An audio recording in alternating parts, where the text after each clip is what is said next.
ESPN prepares to rob Caitlin Clark of the Rookie of the Year award.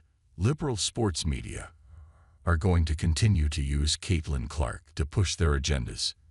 In this case, ESPN is setting the stage to rob her of the WNBA Rookie of the Year award. More specifically, it is doing so on behalf of Angel Reese. Clark's case for the award is simple. She is the league's 10th leading scorer and 2nd leading passer. Despite being thought of as an offense-only guard, she actually averages the same amount of steals and more blocks per game than the taller defensive-minded Reese. Reese is far more prone to having her own shots blocked. As of last week, Clark was responsible for over 40% of the Indiana Fever's points, and she was leading the league in points scored or assisted on.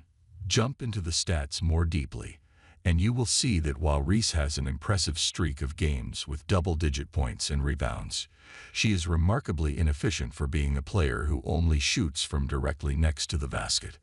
Clark's impact, despite being the focal point of every team she plays against, is superior to Reese's, a good athlete who is not very skilled and is not the focal point of opposing defenses.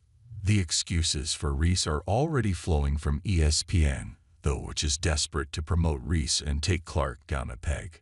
This much is obvious from Thursday's ESPY's award show, where host Serena Williams implied Clark has too many delusional white fans and begged people to be fans of both her and Reese.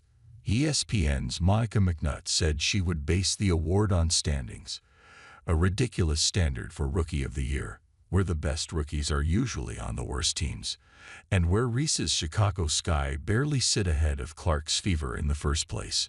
ESPN's Carolyn Peck said that Clark gets to play freer than Reese despite Clark being the defensive focal point, who is often guarded the entire length of the court. ESPN also put Reese atop its rookie rankings list halfway through the season.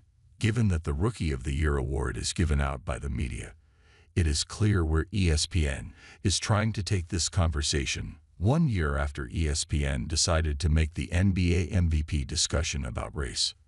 The reliance on standings and confused ideas of what playing freer looks like shows that ESPN pundits are willing to go to any length to ensure that Reese wins the award at Clark's expense, all while the network has made it clear that it resents many of Clark's fans. ESPN's toxic racial interpretations of every sports topic are governing how it discusses league awards as the network tries to put Reese on the same level as Clark when their impacts on and off the court are nowhere near comparable.